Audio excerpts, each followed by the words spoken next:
Hello, loves. It's Katie, and I am here today to have a conversation with you about sleep and some holistic wellness practices that you can use to get a better night's sleep. So, I did a little bit of a survey or a poll this morning in this group and asked you, do you have trouble getting to sleep or do you have trouble staying asleep? And a lot of you were responding, you're commenting. If you didn't get a chance to comment on that and you want to comment on this video, go for it.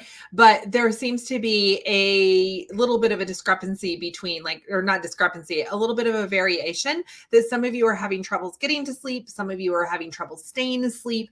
And, that's super common, but I'm going to give you some tips and some tricks on how to get to sleep and stay to sleep naturally. And as no surprise, it all plays into a lot of what we've been talking about in this group when it comes to energy and our holistic wellness and so many of the other conversations that we've been having in this group. So welcome everyone to our Friday. If you're watching this live or later on, this is our Friday conversation to raise our energy, take our health to the next level, and live this beautiful, beautiful wild life of freedom that we all desire and that we are all capable of and we are all deserving of. Okay. So welcome. If you have any questions as I go through, make sure you're popping them in the comments. You can ask questions. I am here for you for everything. So before we dive in, I want to share some statistics with you on sleep, and I will link the article that I pulled these from.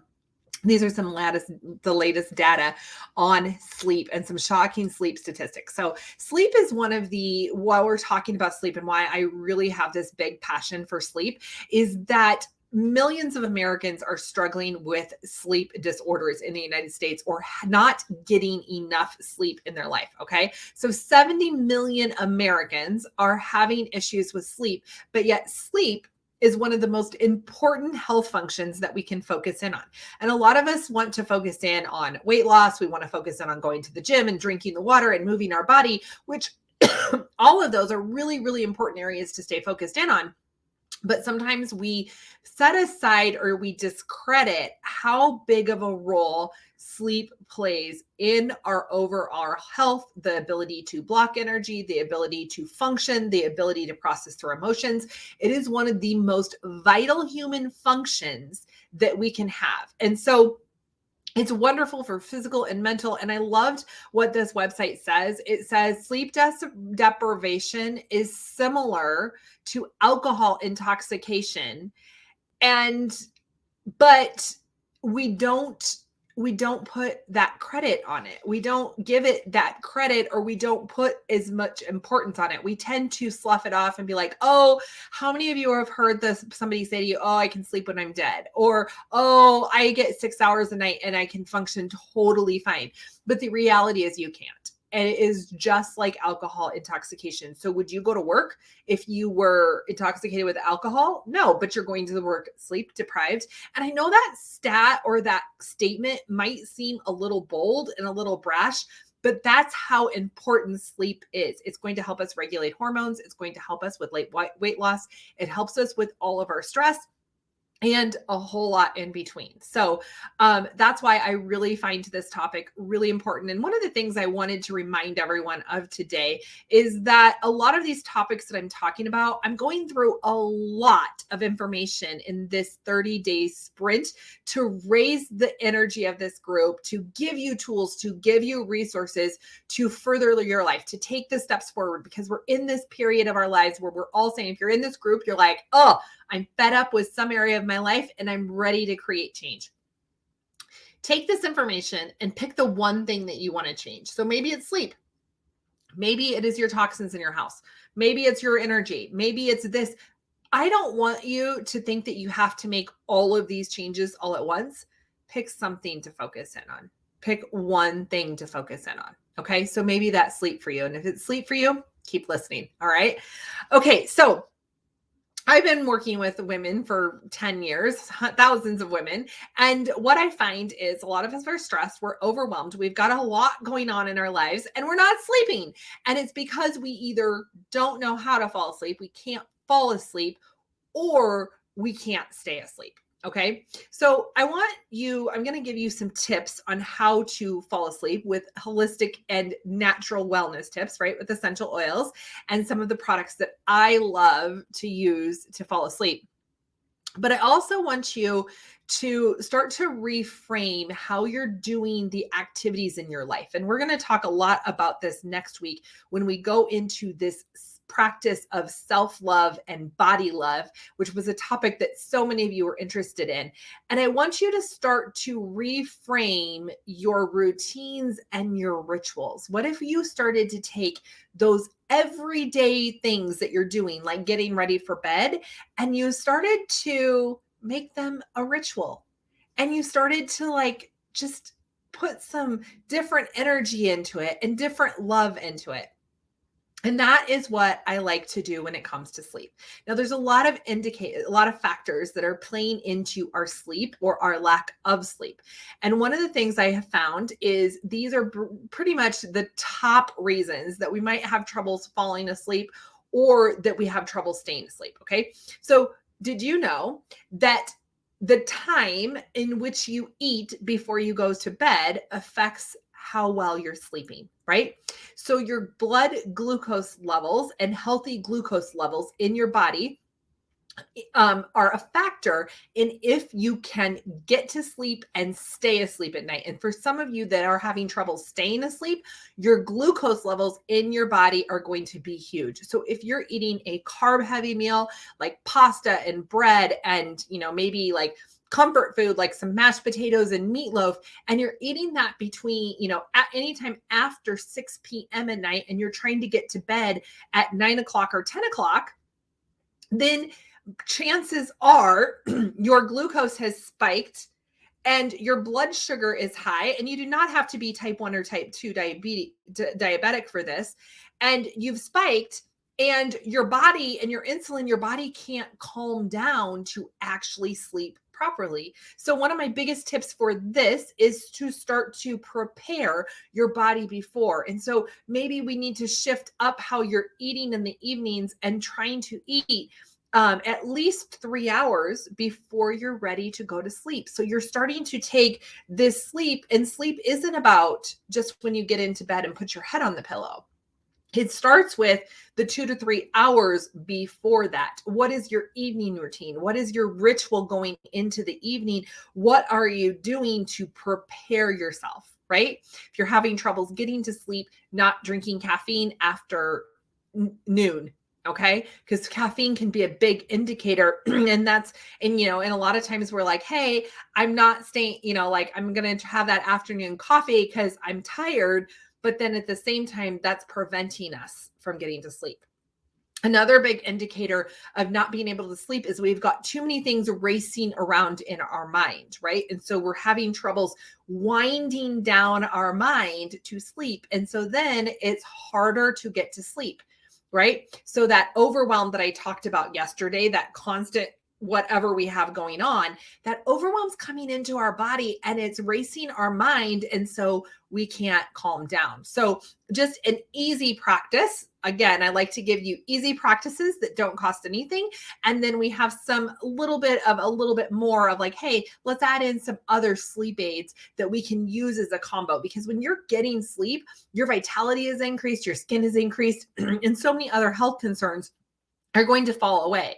And it still is recommended that we're getting 8+ hours a night of sleep. I want to know if you're on this video right now, or you're listening to the recording, pop it in the comments, are you getting 8 hours of sleep at night?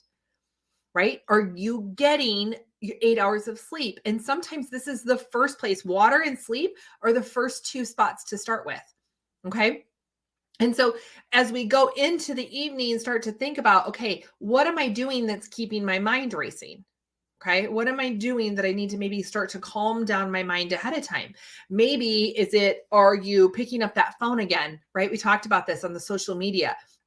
Are you picking up your phone right like after dinner? And are you looking at this all night long? Okay. Are you eliminating? So I love it now with phones. It's like, yes, we are connected to them, but my phone goes into sleep mode or do not disturb mode at 7 p.m. So text messages aren't coming through unless they're from my favorite. So my son or my husband or my parents or my sister that might need to be getting a hold of me for something important, their messages will come through, right? Because I've got a teenager that a lot of times he's at events at night. He's not going to be home until 9 or 10 o'clock at night. And so I want to make sure that I can get a hold of him. So his messages will come through, but everybody else is silenced. Nobody else gets to come through to me. And that is after 7 p.m. I can address everything. There's nothing after 7 p.m. that's going to happen that is like urgent, right? So I'm putting away the phone. And I was talking to my husband recently about this because he was having some trouble sleeping. And I said to him, I said, well, number one, you're eating a giant meal and then you snack until bedtime. And then you go and you sit on the couch. How many of you have this? Or like, maybe it's not you, but it's somebody in your life where you eat dinner, you get home from work, you make dinner, you eat dinner, and then you just go sit on the couch and you veg out, or you're on your device. And I told him, I said, look, I know you don't want to hear this, but you're eating a lot. You're eating more carbs than you probably need to eat. Yes, they are an option and they're healthy, but if we overeat the carbs, it's whatever. You're spiking your glucose levels, and then you go sit on the couch and you're sedentary and you look at your phone until you're ready to go to bed. So you've got all these outside energies and distractions coming around. Your body hasn't allowed to process your food. No wonder why you're sleeping like shit. Okay. And so that can be a very big process of a lot of people, right? So eliminating distractions. So and not just for yourself, but do this for your teenagers. Like our teenager, after 7 o'clock, devices don't work in our house, right? So teach your kids this too. Devices don't work in our house. And after 8 o'clock, the teenager has his phone down on the counter. And on the weekends, he can keep it a little bit longer. And on the weekends, they get a little bit more. But if he's home after 8 p.m., his device is down on the counter. He doesn't need to take it to his bed, right? And somebody will say like, Katie, but it's my alarm clock. Again, put those screens on, put those things on so that you're not getting the distractions. Phones are giving us so much distractions, and I love them and I love technology. But let's use them with respect, and let's teach our kids how to respect them too, because that's one of our jobs as parents if you're a parent, okay? So this practice of like this winding down, how many of you as moms, you get the kids to bed and then you're like, instead of sitting down to relax, we think we have to do a million things. I've caught myself in this cycle very often where I will think that after I get the kids to bed, I'm just going to work on something. And then my mind is wide awake and I can't get to sleep.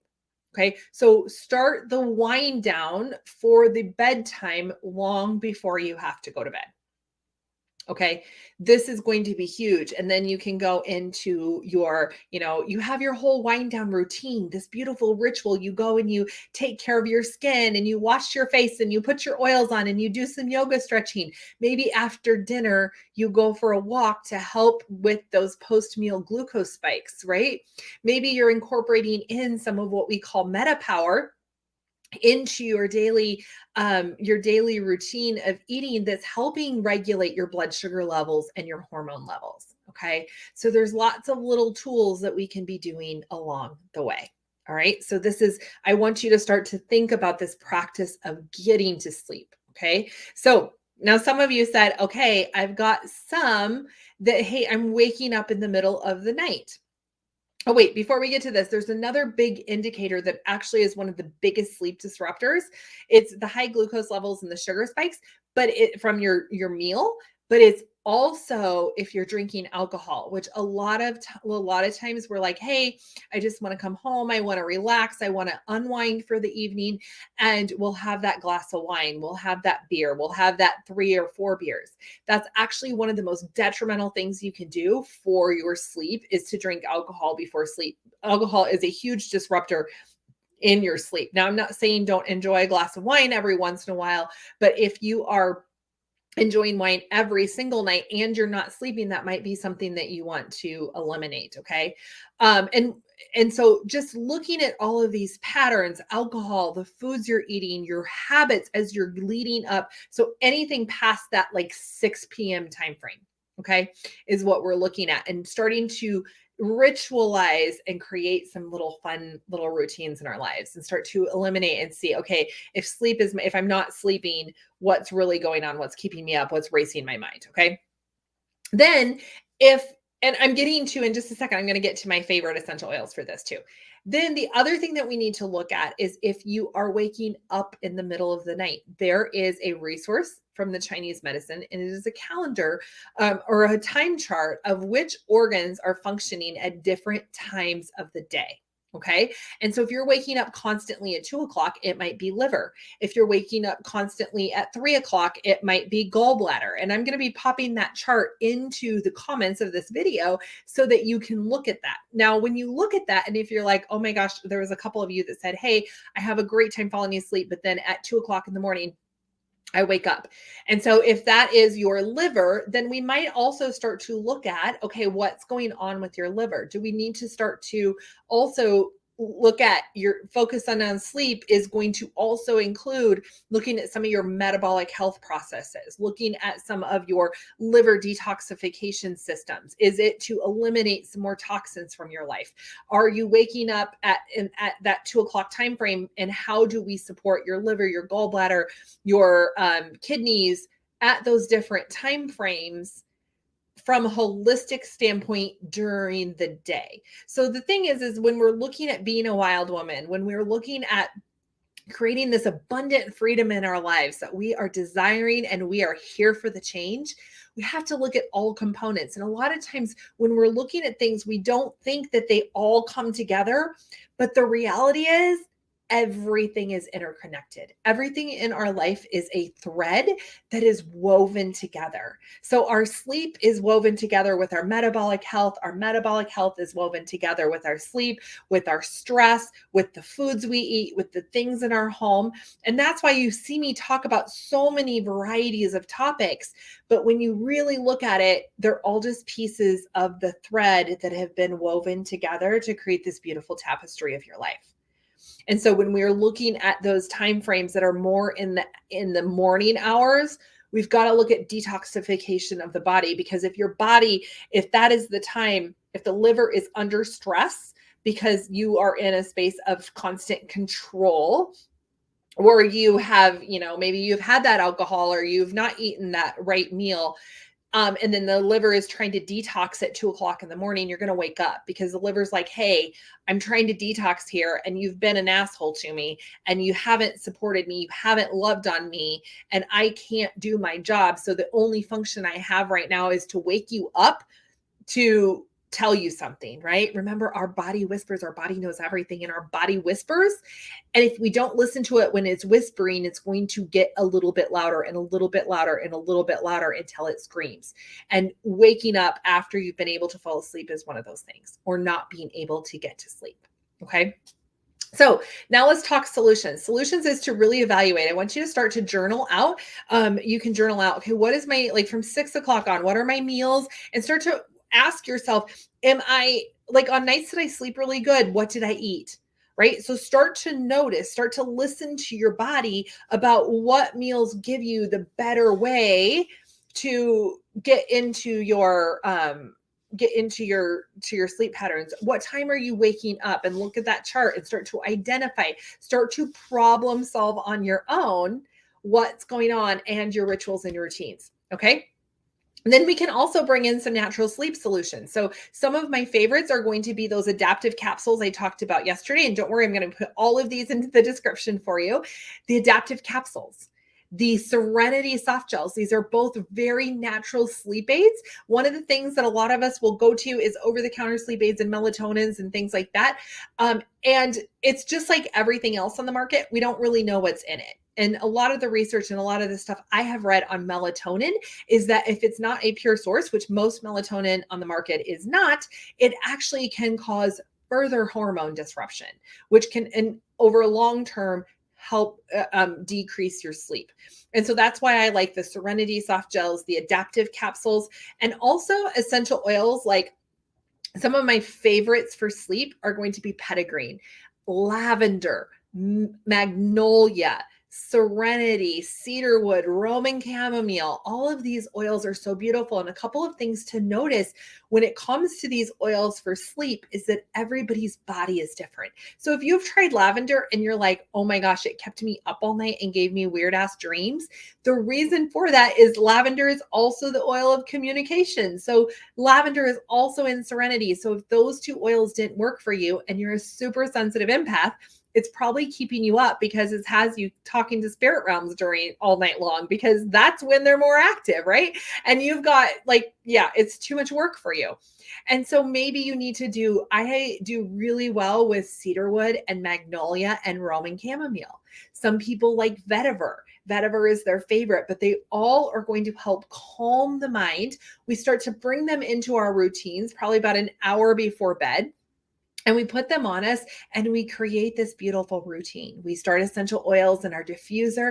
I actually start essential oils diffusing in my diffusers after dinner that signal to my kids it's relax time. So the Serenity or Adaptiv, that goes into the diffuser at 7 p.m. Even though bedtime's not till 8, I am putting the Serenity in at 7 because I want them to start the smell, that scent is such a huge indicator of what's going on. It triggers the brain to be like, okay, it's time to start relaxing. So there's beautiful rituals that you can create with all of this. Okay. Are you seeing that? Oh, so good.